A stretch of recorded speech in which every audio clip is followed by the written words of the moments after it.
جو بندوبست رب کرتا ہے. آزمائش آ جاتی ہے, بڑے بڑوں پہ آ جاتی ہے, لیکن بعض اوقات بڑی تکلیف ہوتی ہے جب اس بندے کو لوگ کٹہرے میں کھڑا کر دیں جس کا جرم ہی کوئی نہیں, اس شخص سے لوگ سوال جواب شروع کر دیں جس بیچارے کے خیال میں بھی وہ بات نہیں.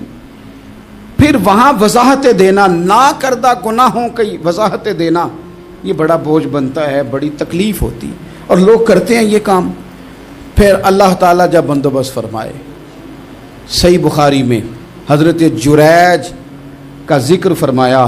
جریج نفل پڑھ رہے تھے, ماں نے آواز دی, وہ آ نہیں سکے, نماز میں تھے, ماں ناراض ہو گئی. اس نے ہاتھ اٹھا کے کہا اللہ یہ اتنی دیر تک مرے نہ جب تک کسی بری عورت کا منہ نہ دیکھ لے. کسی اور کی دعا کے لیے سند نہیں ہے کہ وہ تیرے حق میں ضرور قبول ہوگی, لیکن ماں باپ کی دعا کے لیے میرے نبی پاک نے سند بیان کی ہے. سید عالم صلی اللہ علیہ وسلم فرماتے ہیں جب بھی ماں باپ اولاد کے لیے ہاتھ اٹھاتے ہیں رب ضرور قبولیت کا شرف عطا کرتا ہے.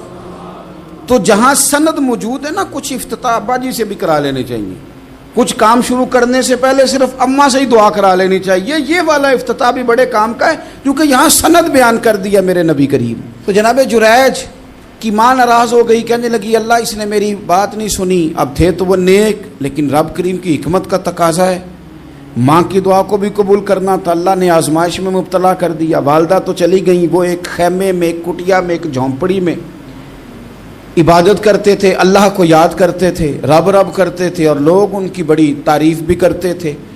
لوگ ان کے ارادت مند بھی تھے, عقیدت مند بھی تھے, اہل محبت بھی تھے. ایک عورت آ گئی, بس وہ اللہ کی حکمت پوری ہونی تھی. اس نے آ کے پہلے تو انہیں اپنی طرف مائل کرنا چاہا, جب نہ مائل ہوئے تو الزام لگا دیا. یہ ہمارے دور کا تقاضا ہے, لوگ پہلے آپ کو اپنے حق میں قائل کرتے ہیں, اپنی فرما برداری میں لانا چاہتے ہیں. اگر آپ نہیں آتے تو پھر وہ آپ کو مجرم قرار دے دیتے ہیں, یا میرے ساتھ چل ورنہ پھر میں تیرے خلاف پراپوگنڈا کروں گا. دو ہی باتیں. پہلے اس نے قائل کیا, جب جناب جنیج قائل نہ ہوئے تو اس نے قریب ایک چرواہا تھا, اس چرواہے کے ساتھ جا کے منہ کالا کیا. مقررہ وقت پہ بچہ پیدا ہو گیا. لوگوں نے کہا کس کا ہے؟ کہنے لگی اس خانقاہ میں, اس حجرے میں عبادت کرنے والے کا ہے. اگر کسی دیندار پر ذرا سا بھی الزام لگ جائے تو آپ یقین کریں کہ بڑے بڑے خوفناک لوگ بھی نیک ہو جاتے ہیں. جن کا اپنا سارا ماضی کالا سیاہ ہو وہ بھی اجالوں کے راہبر بن جاتے ہیں. جن کی اپنی زبانیں ساری زندگی آلودہ رہی ہوں وہ بھی بڑے بڑے اعلیٰ سچ بولنے لگتے ہیں. اعلیٰ کچے میرے مکان کی دیوار کیا گری, لوگوں نے تو میرے صحن میں رستے ہی بنا لیے. بڑے لوگ آ جاتے ہیں, پھر بڑا کچھ کرتے ہیں اور بڑے بڑے خوفناک جملے کستے ہیں. بس کو نقطہ جو ہاتھ آ گیا, ایسے جیسے گرنے کا انتظار کر رہے تھے. اب جناب لوگ اٹھے, احتجاج شروع ہو گیا, شور پڑ گیا. یہ بابا بڑا نیک بنتا تھا, نفل پڑھتا تھا, عبادتیں کرتا تھا, دیکھو اس کا حال کیا ہے کہ اس نے ناجائز بچہ پیدا کیا. بغیر تحقیق کے میں کہہ چکا ہوں کہ الجھے الجھے بکھرے بکھرے روز و شب دیکھے گا کون. لوگ تیرا جرم دیکھیں گے, سبب دیکھے گا کون. لوگ تیرا جرم دیکھیں گے, سبب کوئی غور نہیں کرتا کہ وجہ کیا تھی. او بھائی کچھ تو مجبوریاں رہی ہوں گی, یوں ہی کوئی بے وفا نہیں ہوتا. الزام لگا دیا, شور ہوا, احتجاج ہوا, دنیا اکٹھی ہوئی, ان کا انہوں نے حجرہ گرا دیا, مارا بھی, پیٹا بھی, ایک نیک آدمی کو بدنام بھی کیا, برا بھلا بھی کہا, گالیاں بھی دی, جو کر سکتے تھے کیا. اب جب سزا دینے لگے نا تو جناب جریج کہنے لگے تھوڑی سی اجازت دیتے ہو, مار تو تم نے دینا ہی ہے. کہا جناب ٹھیک ہے دیتے ہیں. انہوں نے کہا صرف 2 نفل پڑھنے ہیں. اب وہ نفل پڑھ رہے تھے تو لوگ اس وقت بھی کہہ رہے تھے فراڈ ہی کر رہا ہے, دھوکہ ہی دے رہا ہے, چونکہ ذہن بن گیا نا, بدگمانی آ گئی. انہوں نے 2 نفل پڑھ کے ہاتھ اٹھائے, کہا اللہ جانا تو میں نے ہے, پر اس رسوائی کے ساتھ جنازے تک نہیں خراب ہو جاتے, قبریں تک نہیں لوگ بدنام کر دیتے. کہ اللہ جانا تو ہے, پھر اس رسوائی کے ساتھ تو میری مدد فرما. اب تو میرا کیس تیری ہی عدالت میں ہے, تو رحمت کا دروازہ کھول. ہاتھ اٹھائے, دعا مانگی, نفل پڑھے, پورے مجمع پہ نظر دوڑائی, کوئی نہیں تھا سپورٹ کرنے والا. کل تک جو کہتے تھے نا تیرے لیے جیئیں گے, تیرے لیے مریں گے, ساری عمر ہی آٹا گدا ہے. لکھاں کیتے نہیں پیڑے, اب وقت آیا ہی تے محمد بخشا کوئی نہیں ہو بیٹھا نیڑے, ایک بندہ بھی نہیں تھا, ووٹر سپورٹر ساتھ دینے والا کوئی نہیں تھا. تو جناب جنید بچے کی طرف اشارہ کر کے کہنے لگے کوئی نہیں بول رہا, تو ہی بول کے بتا دے تیرا باپ کون ہے, تو ہی بول کے بتا دے کون ہے. اللہ اکبر. میرا رب جب چاہے تو بچے بولتے ہیں, رب چاہے تو گونگے بولتے ہیں, رب جب چاہے تو پھر پتھر بھی بولتے ہیں. جب کہا نا تو ہی بتا تو بچہ بولا اور بول کے کہنے لگا میرا باپ جریج نہیں, میرا تو وہ ہے جو بکریاں چرانے والا ہے, وہ میرا باپ. جب رب کریم نے توفیق دی تو بچہ بول پڑا. جب رب بندوبست کرتا ہے کسی کی عزت کی حفاظت کا تو پھر کوئی اسے رسوا کر سکتا. یاد رکھنا جب رب محافظ ہو تو پھر لوگوں کا پراپوگنڈا وہاں کچھ کر سکتا. لوگ کئی دفعہ بڑا گہرا جال بنتے ہیں, سازش کا رنگ بڑا گہرا ہوتا ہے, عام سادے آدمی اس کو سمجھ نہیں پاتے, اس پراپوگنڈے کا حصہ ہو جاتے ہیں, انہیں پتہ ہی نہیں چلتا یہ بات دراصل کیا کی جا رہی ہے. یہ کتنی گہری حسد کی آگ ہے جس کو لوگ بغض کے ساتھ ہوا دے رہے ہیں, اپنی عداوت کے ساتھ اس کو زیادہ جلا رہے ہیں. حضرت سیدنا عائشہ صدیقہ رضی اللہ تعالیٰ عنہ بیان کرتی ہیں, اور لطف کی بات یہ بھی بخاری میں موجود ہے. میں نے جناب جنید کا قصہ عرض کیا تو بخاری سے, یہ عرض کر رہا ہوں تو بخاری سے. یہ واقعہ میں حضور کی امت کے کسی ولی کا بیان کرتا تو لوگوں نے کہنا تھا ہماری سمجھ میں نہیں آتا. بعض لوگوں کا خیال ہے کہ داتا صاحب کی کرامت بھی نبی پاک کی بیان کریں. او خدا کے بندوں کو خیال کرو, داتا صاحب تو کئی سو سال بعد آئے ہیں, وہاں اگر کوئی کرامت ہوگی تو حضور بیان کریں گے. اگر نبی کریم نے پچھلے بنی اسرائیل کے ولیوں کی کرامتیں بیان کر کے تمہیں بتائی ہیں تو اس کا معنی یہ ہے کہ اگر وہاں اللہ یہ شان عطا کر سکتا ہے تو تم تو امتوں کی سردار امت ہو, ان پر تو نیرا فضل ہے, تم پر تو رب کا فضل کبیر ہے. تو بس لوگ سمجھنے کو تیار نہیں, پچھلوں کی مان لیتے ہیں. جناب آصف بن برخیہ کی کرامت جو سورہ نمل میں آئی وہ تو مانیں گے, پر غوث پاک کی کرامت یہ پتہ نہیں عجیب فلسفہ ہے, اور کس طرح کا فلسفہ ہے یہ سمجھ سے بالاتار ہے کہ بنی اسرائیل کا کوئی ولی ہو تو اس کی کرامت ہو سکتی ہے اور نبی پاک کی امت کا ہو تو اس کی ہو ہی نہیں سکتی. کیا معنی ہے اس بات کا؟ اور لوگ ہیں کہ داد و تحسین دے رہے ہیں, واہ واہ کر رہے ہیں. اللہ تعالیٰ سمجھنے کی توفیق عطا فرمائے. حضرت عائشہ صدیقہ رضی اللہ تعالیٰ عنہ فرماتی ہیں ایک عورت تھی اور اسے نبی پاک صلی اللہ تعالیٰ علیہ وسلم نے وہ کلمہ پڑھ کے مسلمان ہوئی, مدینہ طیبہ آ گئی تو حضور نے مسجد نبوی شریف میں اس کے لیے مکان, ایک سادہ سا کمرہ ساتھ مسجد کے بنوا دیا, وہیں رہنے لگی.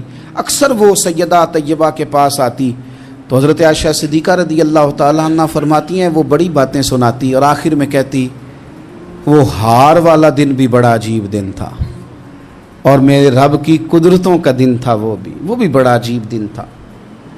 سیدہ عائشہ صدیقہ رضی اللہ تعالیٰ عنہ ایک دن فرمانے لگی کہ تو ہار والے دن کا بڑا ذکر کرتی ہے, وہ کیا دن تھا؟ تو خاتون کہنے لگی اماں جی وہ دن تھا جب میرے رب پر بھروسہ اور مضبوط ہو گیا, جس دن میرا اپنے رب پر توکل اور بڑھا, میرے ایمان میں یقین میں اور پختگی آئی. کہنے لگی میں ایک گھر کی کنیز تھی, نوکرانی تھی, اس گھر میں ایک بچی تھی جس کے پاس سونے چاندی ہیرے جواہرات کا ہار تھا. اس زمانے میں نا چمڑے کے اوپر لوگ ہیرے جواہرات لگاتے تھے, کئی دفعہ سرخ رنگ کے چمڑے پہ لگائے جاتے تھے. وہ بچی پہنتی تھی تو کہتی ہیں وہ بچی کے اس نے اتار کے رکھا یا اس سے گرا وہ ہار تو چیل اسے اٹھا کے لے گئی گوشت سمجھ کے اور میرے سامنے اٹھا کے لے گئی. گھر والوں نے مجھ سے پوچھا, یہ بخاری میں موجود ہے, گھر والوں نے پوچھا مجھ سے کہ وہ ہار کہاں ہے تو میں نے کہا چیل اٹھا کے لے گئی. گھر میں کچھ چوری ہو جائے تو سب سے پہلا الزام کس پہ لگتا ہے؟ ملازمین پہ. کہتے انہوں نے مجھے بڑا مارا, بڑی تکلیف تھی, حتیٰ کہ میری شرمگاہ تک کی تلاشی لی, میری عزت اتنی خراب کی میں بتا نہیں سکتی. میں نے اپنی زندگی میں ایک واقعہ دیکھا, ایک امیر گھر میں چوری ہو گئی, ملازم کو اتنا مارا کہ وہ چارپائی پہ پڑ گیا. پولیس والوں سے اتنی مار پروائی گئی کہ وہ بیچارہ چارپائی پہ پڑ گیا اور پھر وہ اتنا بیمار ہوا اور کچھ دنوں کے بعد پتہ چل گیا کہ چور تو اپنا بیٹا ہے ان کا. پھر اس کا انتقال ہو گیا. اب وہ سیٹھ صاحب اور گھر والے آ کے مرنے والے کے کان میں معافیاں مانگ رہے ہیں, کان میں تو میں نے ان سے پھر کہا تھا کہ یہ تو اب چلا گیا ہے، تمہارا زور چلتا تھا نا، تو تم نے قانون خریدا اور تم نے اسے جتنا ہو سکا تم نے اسے مار پڑوائی، تمہارے پاس جو عدالتیں تھیں تم نے وہاں کارروائی کی، اب ایک عدالت قیامت کے دن لگے گی۔ یہ کمزور تھا نا، کچھ کر نہیں سکا۔ میرے نبی پاک صلی اللہ علیہ وسلم نے فرمایا سن لو، اگر سینگ والی بکری نے بغیر سینگ والی بکری کو تکلیف دی ہوگی نا تو قیامت کے دن اسے بھی بدلہ دینا پڑے گا کہ تیرے پاس سینگ تھے اور تو نے اسے مارا تھا۔ وہ خاتون عرض کرتی ہے سیدہ عائشہ کی خدمت میں کہ مجھے بڑا مارا، مجھے تکلیف دی، میں کہہ رہی تھی کہ میرے سامنے چیل لے گئی ہے پر وہ نہیں مان رہے تھے، اماں جی انہوں نے مجھے بڑا مارا۔ حضرت عائشہ صدیقہ کہتی ہیں پھر کیا ہوا؟ کہنے لگی اماں جی جب کوئی میرا مددگار نہ رہا، مجھے تکلیف دے رہے تھے، رسوا کر رہے تھے، تو میں نے اپنے رب سے مدد چاہی، میرے رب کی طرف میں نے توجہ کی، میں نے کہا مالک اب تو ہی میرا مددگار ہے۔ کہتی ہے وہ مجھے مار رہے تھے تو وہ چیل جو ہار لے گئی تھی وہی لے کے واپس آ گئی، اور ہمارے سروں کے قریب لا کے اس نے جب اس ہار کو پھینکا وہ مجھے چھوڑ کے سائیڈ پہ ہوئے، وہ میری بے گناہی جان گئے، لیکن آپ کو بتاؤں اس دن سے میرا اپنے رب پر یقین اور بڑھ گیا۔ مجھے سمجھ آ گئی کہ جب انسان پورا ٹوٹ جاتا ہے اور جب کوئی چاروں جانب اس کا مددگار نہیں ہوتا تو رب تو ہوتا ہے نا، اللہ تو اس کا مددگار ہوتا ہے نا، وہ تو پھر اپنے اس بندے کی مدد کرتا ہے نا، پھر وہ تو توانائی دیتا ہے نا، وہ تنہا نہیں چھوڑتا، وہ تو آنسوؤں والوں کے آنسوؤں پہ بڑا کرم فرماتا ہے، وہ تو قسم پرسی میں آ جاتا ہے، اس کی رحمت بڑھ کے استقبال کر لیتی۔ تو بھائی جب آپ پر اللہ کی حکمت کے تقاضے پورے ہونے لگیں اور زندگی میں کبھی کوئی ایسا وقت آئے کہ آپ محسوس کریں کہ تنہا رہ گئے ہیں اور کئی اپنے بھی مخالفین کی جماعت میں نظر آنے لگے ہیں، تو اس وقت پھر دل، روح، زبان اور ذہن کو یکجا کر کے سمجھ لینا کہ جب ساری دنیا ساتھ چھوڑ جاتی ہے تو رب کی رحمتیں اس وقت بھی ساتھ رہتی ہیں اور اللہ کی مدد اس وقت بھی بندے پہ کرم نوازی کرتی ہے۔ ایک اور حدیث سنیں، لطف کی بات یہ ہے یہ بھی بخاری میں ہے، یہ بھی واقعہ بخاری میں ہے۔ اللہ اکبر۔ ایک شخص نے نا ایک بندے سے قرض مانگا، اس نے کہا مجھے قرضہ دو، وہ کہنے لگا کہ کتنا قرضہ؟ اس نے کہا 1000 دینار۔ دینار سونے کا ہوتا تھا، درہم چاندی کا ہوتا تھا، 1000 دینار چاہیے۔ اس نے کہا کوئی گواہ ہے تیرے پاس؟ غریب کا گواہ بھی کوئی نہیں بنتا، کبھی الجھ جائے نا کوئی بندہ تو کئی اپنے بھی کہہ دیتے ہیں کہ ہم اس کے قول فعل کے ذمہ دار نہیں ہیں۔ ایک غریب آدمی کو قرض کی ضرورت پڑ گئی، 1000 دینار چاہیے۔ میں کہہ چکا ہوں کہ درہم چاندی کا ہوتا تھا، دینار سونے کا، اب 1000 دینار لینا ہے۔ تو جس بندے سے اس نے کہا، اگرچہ وہ نیک بندہ تھا، اس نے کہا یار 1000 دینار دے دو، تو کہنے لگا کوئی گواہ ہے تیرے پاس؟ وہ کہنے لگا غریبوں کا گواہ کون ہوتا ہے؟ ہاں ایک گواہ ہے۔ کہا کون؟ کہا میرا رب، وہ تیرے اور میرے بیچ گواہ ہے۔ اس نے کہا کوئی کفیل، اگر تو پیسے نہ دے سکے تو وہ بعد میں دے دے، یا تجھے کچھ ہو جائے تو وہ دے دے۔ اس نے کہا کفیل بھی میرا اللہ ہی ہے، میرے پاس اگر ہے تو رب کریم کا نام ہے، اگر اعتماد کر سکتا ہے تو کر لے۔ بندہ نیک تھا، اس نے کہا رب کے نام پہ، رب کی کفالت پہ، اللہ کو گواہ بنا کے میں تیار ہوں تجھے 1000 دینے کو۔ اس نے 1000 دینار دے دیا، وقت واپسی کا طے ہو گیا، وہ چلا گیا پیسے لے کے۔ اس نے پوری محنت کی کہ میں نے وقت پہ پیسے لوٹانے، پوری محنت بھی کر لی، اللہ نے مدد بھی کر دی، پیسے بھی اس تاریخ کو اسے مل گئے۔ بعض لوگوں کا تو لوٹانے کا دل ہی نہیں نہ ہوتا۔ فرمایا حدیث پاک میں کہ تو لوٹانے کا ارادہ کر، رب تیری مدد بھی فرمائے گا۔ لیکن یہاں بہت سارے لوگ کہتے ہیں خیر ہے، ارادہ ہی نہیں، تو پھر جس طرح کا بندے کا گمان ہو رب بھی اسی طرح کا معاملہ فرماتا ہے۔ اس نے پیسے جمع بھی کر لیے اور واپس دینے کو تیار بھی ہو گیا، لیکن رستہ بحری جہاز کا تھا، کشتی کا تھا، دریا کے رستے واپس آنا تھا۔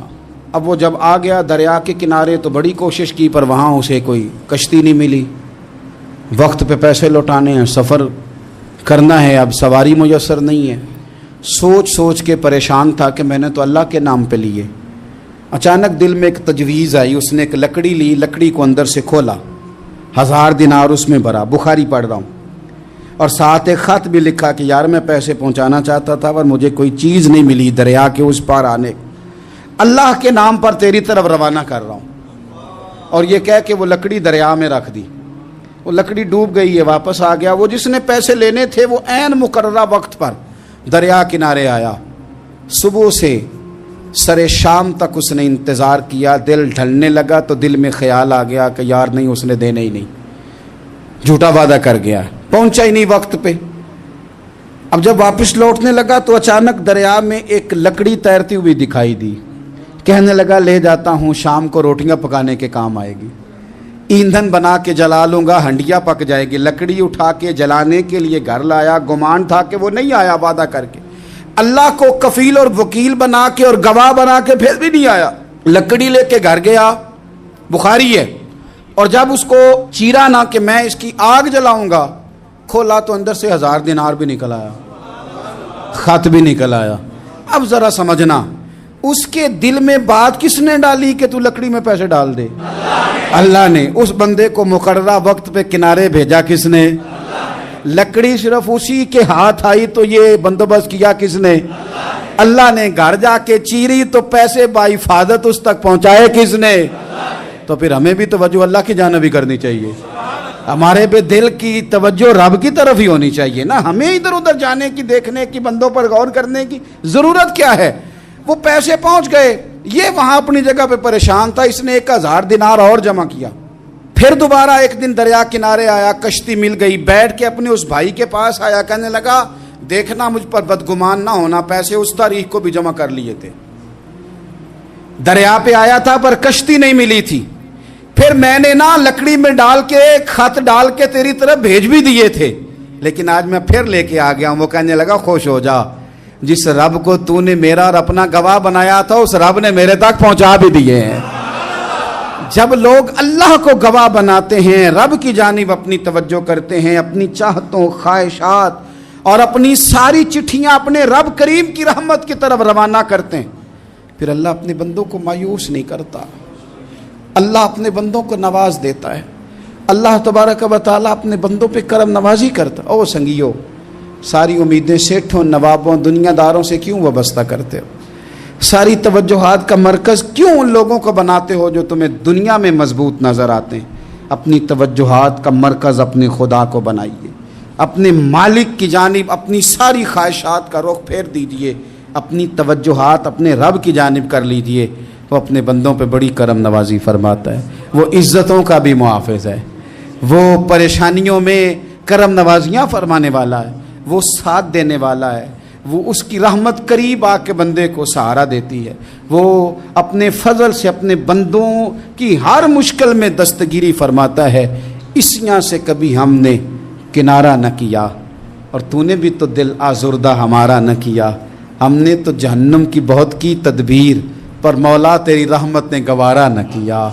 عدل کریں تے تھر تھر کمبن، اچیاں شانہ والے، تجھے تو فضل کریں تے بخشے جاون، میرے جے منہ کالے۔ آخر دعوایا ان الحمد للہ رب العالمین۔